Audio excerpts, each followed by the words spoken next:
I step out of the rideshare, my shoulders finally relaxing after the 3-hour flight from Seattle.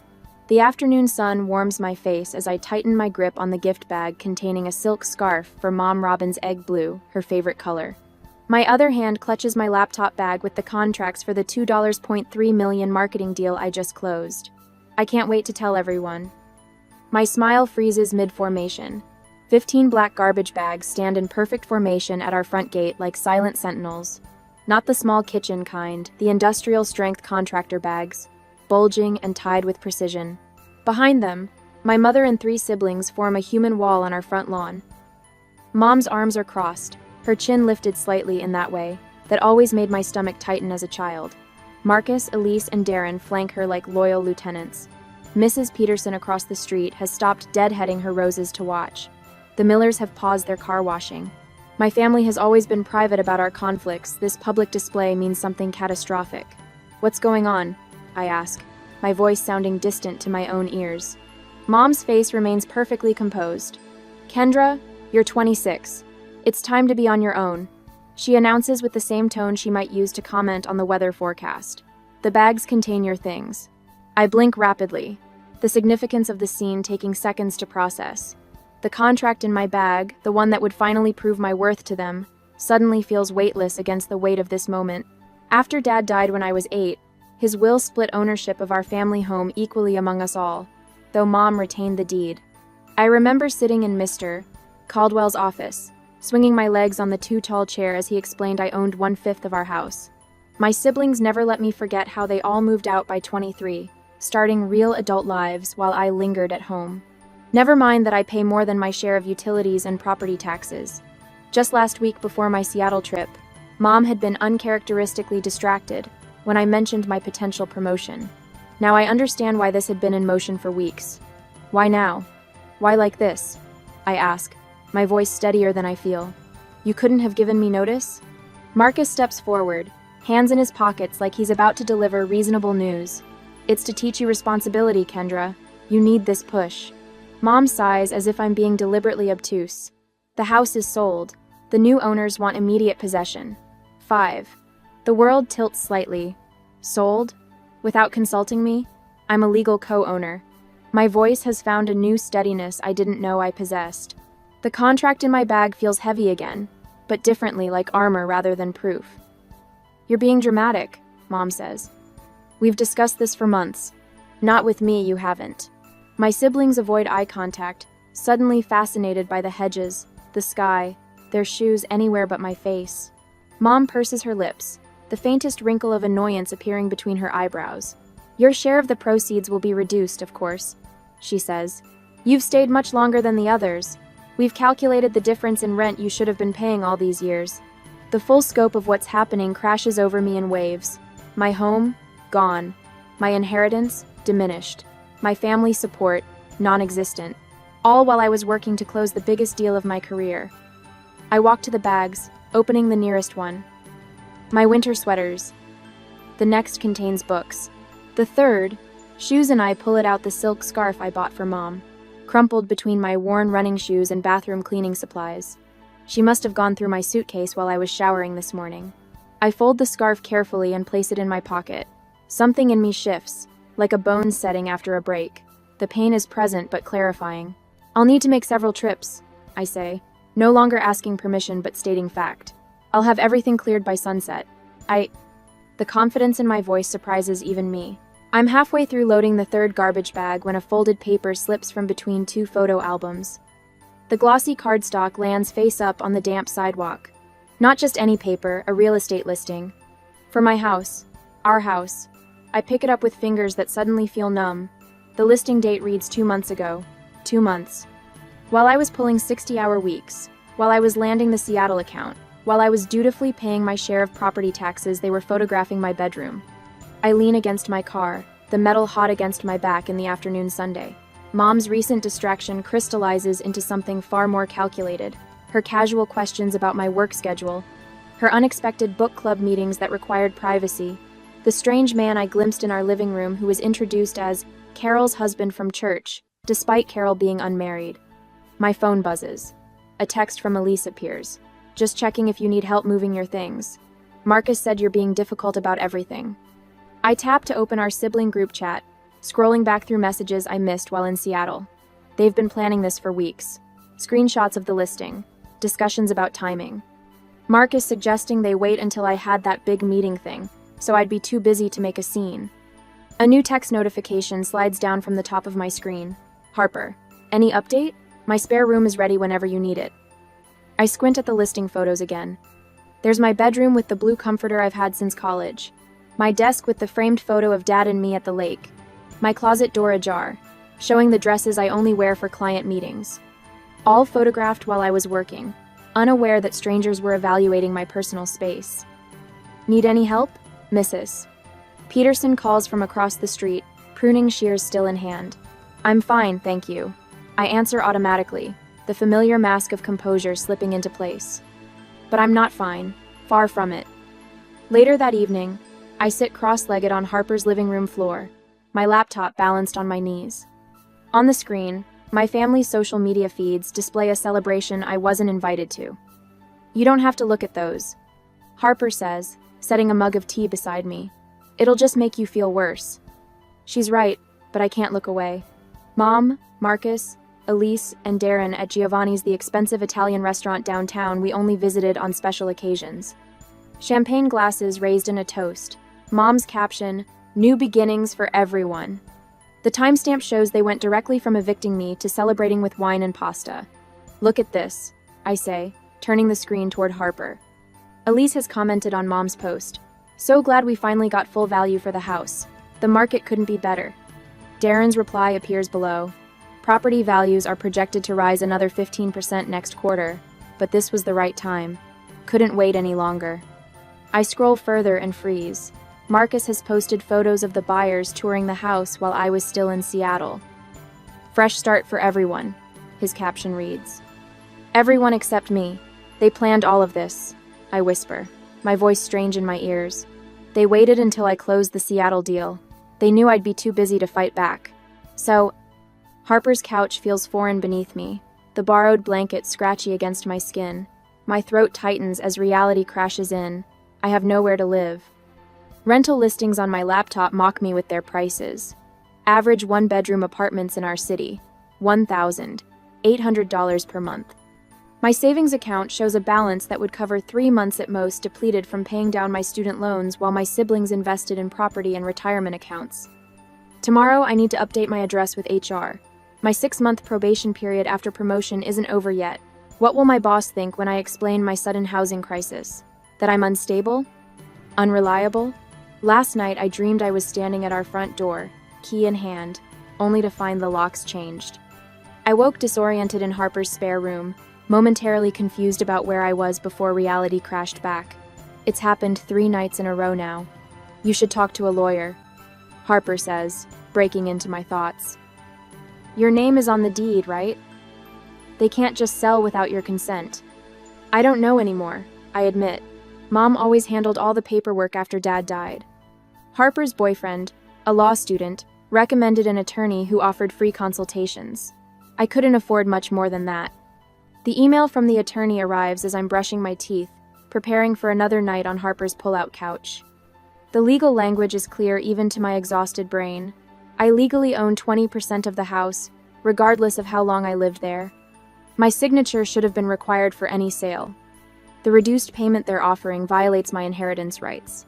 As I stare at the attorney's letter that evening, I wonder, should I demand my full share immediately and cut all ties with my family?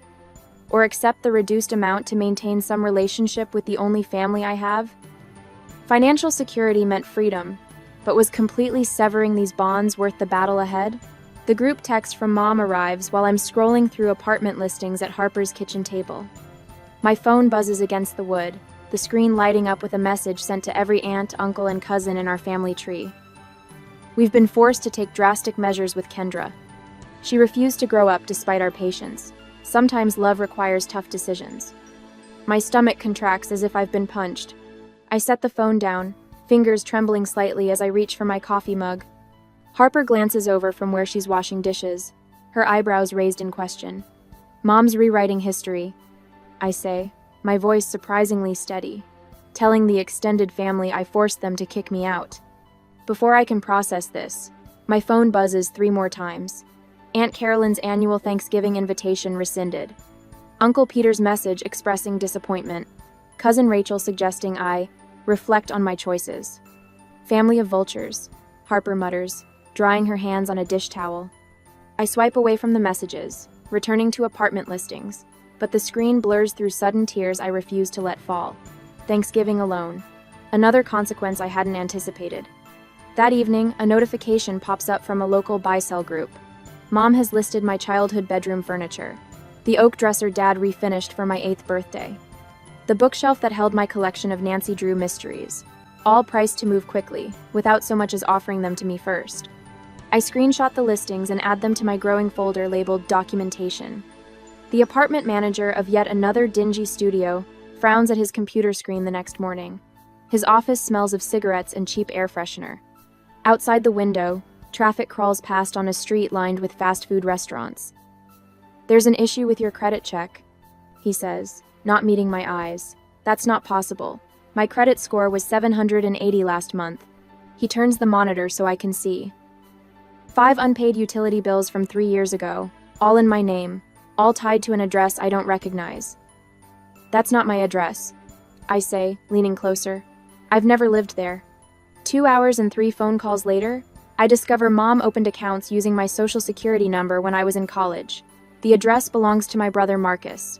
The unpaid bills total $3,700. That night, I stare at the ceiling above Harper's pull-out couch, my mind racing through calculations. The inheritance money hasn't arrived. My savings won't cover both security deposits and these sudden debts. The marketing deal's commission won't hit my account for 90 days. My phone chimes with an early morning text from the Seattle client. They need revisions on the implementation timeline. I've been awake for 27 hours straight. The next morning, I arrive at the office with concealer caked under my eyes. My presentation lacks the sharp focus that earned me the Seattle account. My boss notices, asks if everything's all right. I force a smile and blame it on a cold. That night, Harper hands me a leather-bound journal. "For documenting everything," she says. "Legal stuff, conversations, financial records. Organize it now while it's fresh." I stay up until 3, creating timelines and listing financial damages. The journal becomes my anchor in the storm, something solid to grip when my mind spins with exhaustion and betrayal. By the 12th apartment viewing, the units blur together in a depressing parade of water stains and noisy radiators. This latest property manager, James, a man with salt and pepper hair and reading glasses perched on his nose, studies my rental application. "Kendra Whitman," he says, looking up suddenly. "You created that campaign for River City Bikes, didn't you?" I nod, surprised. "That's my brother's shop. Sales jumped 40% after your campaign." He removes his glasses, smiling. "For the woman who saved my brother's company, I might have something not on the market yet." For the first time in weeks, my shoulders relax a fraction. 2 days later, Mom texts asking to meet at Riverside Coffee to talk things through. I agree, against Harper's advice. Maybe there's still something to salvage, some explanation that will make sense of the garbage bags and the credit fraud and the Thanksgiving disinvitations. The coffee shop hums with quiet conversation and the hiss of espresso machines. Mom sits by the window in a cardigan, the exact shade of blue as the scarf I'd brought her from Seattle. She looks smaller somehow, her hands cupped around her mug. "You look tired," she says when I sit down. "I am tired. We did this because we love you," she says, reaching for my hand across the table. I move mine to my lap. Sometimes children need a push to reach their potential. The words land like stones dropped into still water. Love doesn't put someone's belongings in garbage bags, I say, my voice low but clear. Love doesn't sell their home without warning, and it certainly doesn't open fraudulent accounts in their name. Her face hardens. "You've always been so dramatic. Everything I did was for your own good." Was identity theft for my own good? I needed to help Marcus with his bills. You weren't using your credit for anything important. I stand up, leaving money for my untouched coffee beside the cup. I have to go. "Kendra Marie Whitman, don't you walk away from me." Her voice rises, causing heads to turn. "After everything I've done for you." I keep walking, past the curious stares, through the door, into the parking lot. Her voice follows me, calling my name, but for the first time, it doesn't pull me back. In my car, a strange sensation spreads through my chest. Not anger, not hurt, something lighter, almost buoyant. I realize with startling clarity that I no longer crave her approval. The revelation hits me like fresh air after years in a stuffy room. I drive to James's building that evening to sign the lease on a studio apartment. The space is small but clean, with good light and a view of a community garden. Harper and her boyfriend Alex help me move in the following weekend, assembling secondhand furniture until midnight under the glow of paper lanterns. "Perfect spot for your photographs," Harper says, pointing to a wall facing the morning light. I unpack the framed landscapes Mom had criticized as amateur and pointless. Harper and Alex hang them carefully, measuring the spaces between, stepping back to ensure they're level. "These are really good," Alex says, admiring a sunset shot I'd taken at Lake Champlain. While my family had tossed my belongings into garbage bags, these friends arrange my remaining possessions with the care of museum curators. They fold clothes neatly into drawers, alphabetize my books, position my desk to catch the best light for working. 3 weeks after the eviction, I'm preparing for a follow-up meeting with the Seattle client. Their request for me specifically to lead the project expansion positions me perfectly for the promotion I'd been chasing. I polish my implementation strategy until midnight, reviewing metrics and optimization plans. As I finally close my laptop, my phone lights up with a text from Darren. "Mom lost everything. She's going to call you." I stare at the screen, the 12 simple words rewriting the power dynamic once again. I stand before the Seattle executive team, my laser pointer circling the final metrics slide. My professional smile doesn't waver as 14 missed calls from my mother illuminate my phone on the conference table. The device vibrates again, inching toward my presentation notes like an unwelcome guest. With this implementation strategy, we project an additional 18% market penetration by fourth quarter, I say, clicking to the next slide. Our focus groups show particular resonance with the sustainability messaging among your target demographic. The CEO, Barbara Harmon, leans forward in her chair, her silver bob swinging as she nods. "These numbers are impressive, Kendra. What about expanding into the Pacific Northwest educational sector? We've been eyeing that market." My heart beats faster, but my voice remains steady. I pull up supplemental slides I'd prepared after 3 sleepless nights in my new studio apartment. The walls still bare, except for a single framed photo of a sunrise. "I anticipated that question," I say, revealing market analysis for university partnerships. We could expand the campaign with minimal additional resource allocation. The ROI projections indicate an $800,000 revenue opportunity with just a 12% increase in our current marketing spend. My phone buzzes again. Mom's contact photo, her standing proudly in front of our family home, the home she sold without consulting me, flashes mockingly. I slide the phone face down without breaking eye contact with Barbara. The meeting concludes with handshakes and approvals. As others file out, Barbara touches my elbow. "That was seamless work," she says, her voice low. "Between us, Janet is retiring next quarter. Digital marketing team lead position will be posted soon." She gives me a meaningful look. "You should apply."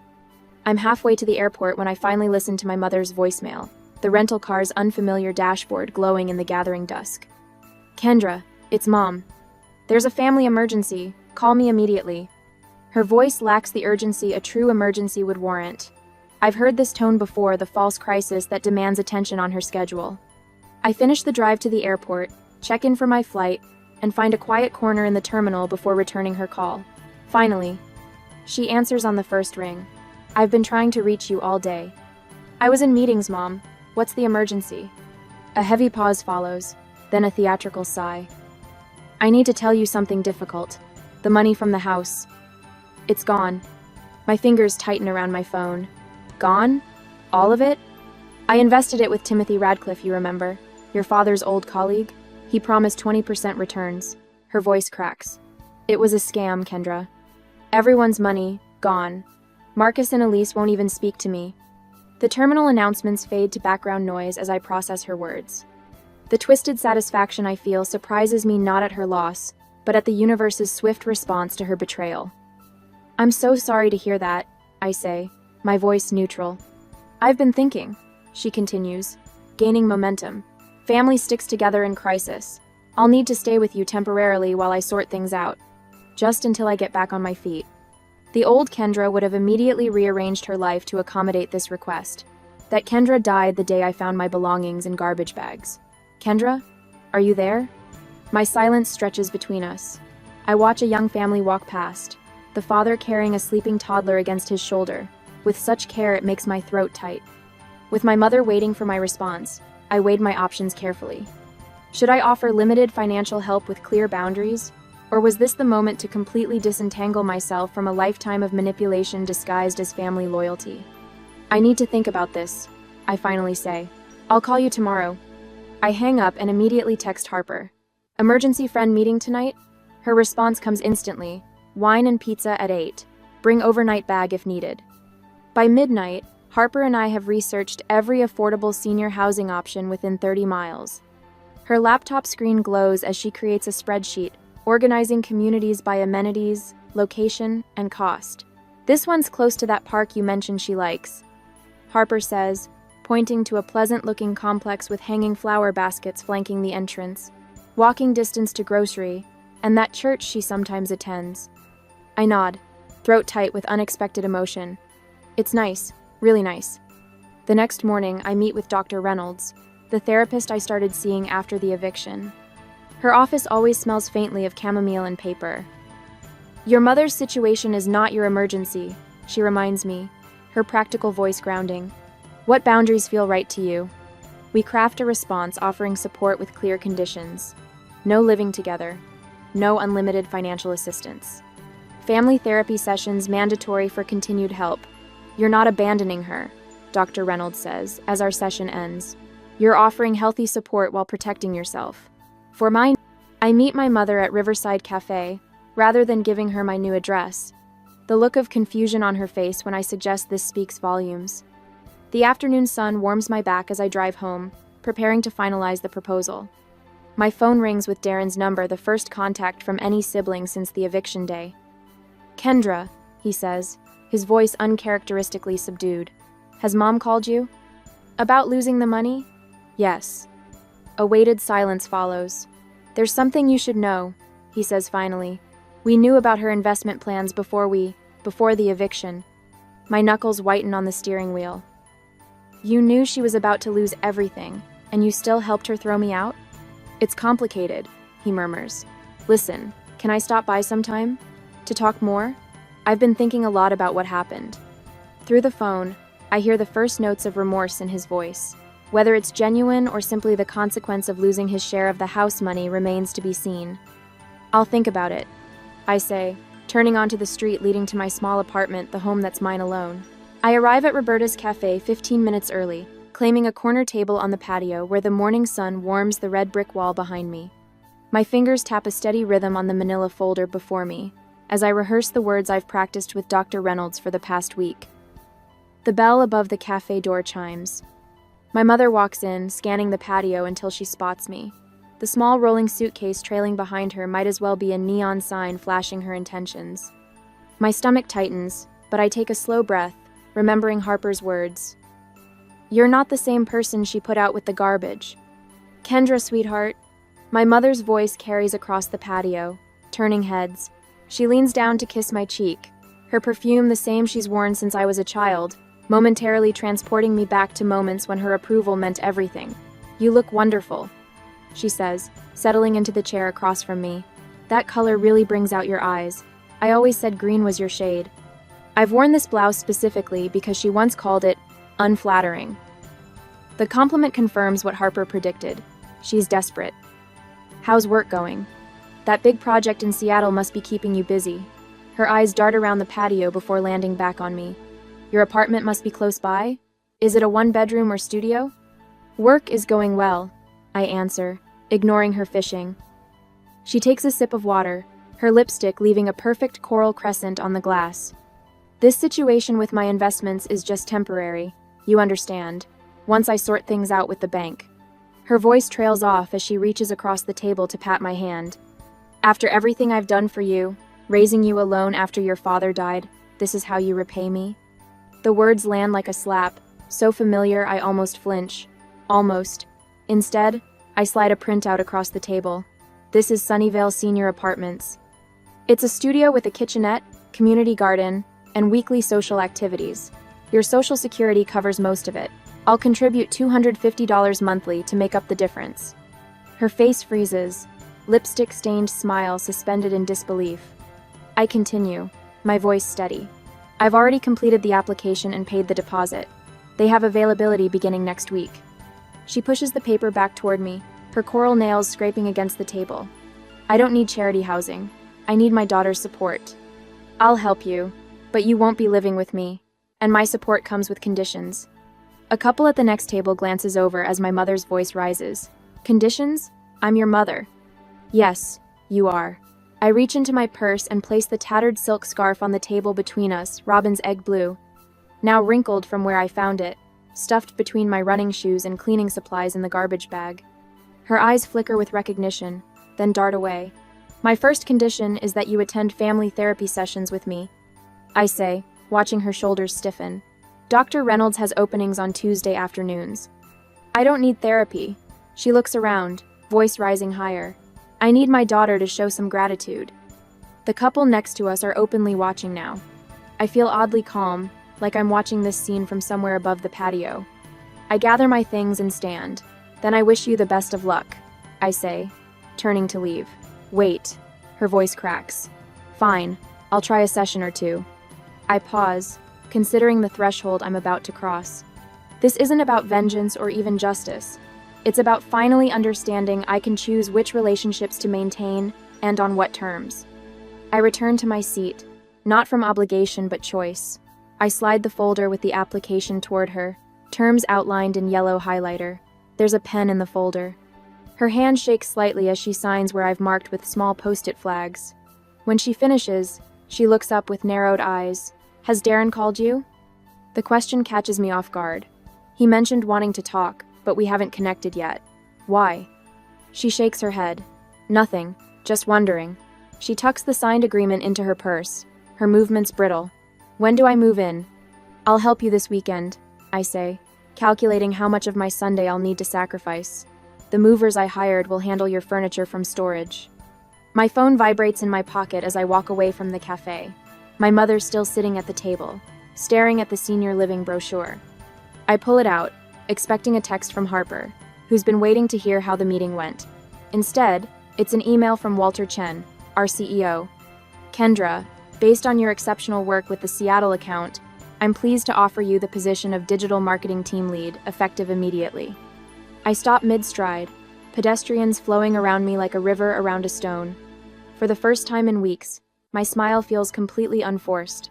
I stand in the sunlit living room of my new condo, watching dust motes dance in golden beams that spill across hardwood floors. A year can change everything. The windows face east, the realtor explains, jotting notes on her clipboard. "Morning person?" "I am now," I say, running my fingers along the windowsill. In my family home, my photographs were confined to my bedroom walls, hidden like secrets. Here, framed landscapes and portraits will greet the sunrise. The realtor pauses by my largest photograph, a windswept shoreline I captured last fall. "Your work?" When I nod, she smiles. "Stunning composition. The mortgage terms we discussed earlier are competitive for Louisville. With your credit score and down payment, you're in excellent shape." I don't second-guess her assessment or apologize for my questions about property taxes. The woman who once shrank herself to fit into others' expectations has been replaced by someone who knows her worth.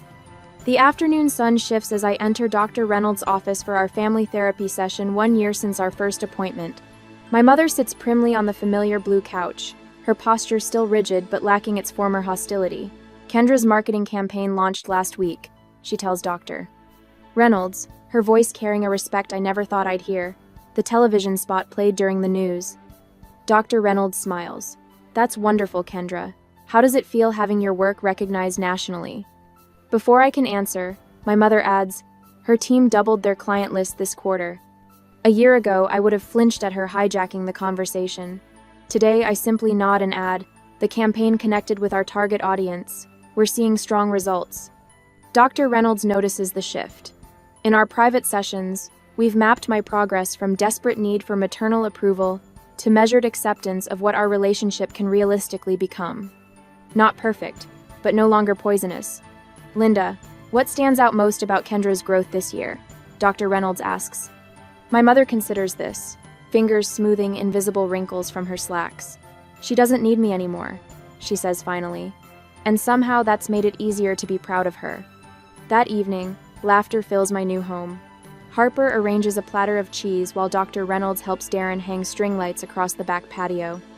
My brother looks younger somehow, 6 months of his own therapy softening the hard edges our mother cultivated. Harper raises her glass, her eyes bright with genuine joy. From garbage bags at the gate to this beautiful home all by your own strength. We clink glasses as my phone buzzes with an email notification. The director of marketing position I applied for last week. I'll read it later. Tonight belongs to celebration. After everyone leaves, I unwrap my final housewarming gift to myself. The framed photograph feels heavier than its physical weight deserves. 15 black garbage bags standing like sentinels at my mother's gate, captured on my phone that afternoon before I started loading my car. I hang it in my home office, where I'll see it daily, not as a reminder of betrayal, but as evidence of how far I've come. Below it sits a folder containing application forms for a small grant program I've created, funded from my promotion bonuses. Emergency housing deposits for young adults forced from their homes by family, no strings attached. As I hang that final photograph, I wonder if true healing comes from forgiveness or from building something new from the broken pieces. What matters more, making peace with the past or creating a future where those wounds no longer define you? The answer, perhaps, is in the question itself, the very fact that I can ask it without pain slicing through me. Sometimes the greatest freedom isn't forgetting the hurt, but transforming it into something that helps others find their way home.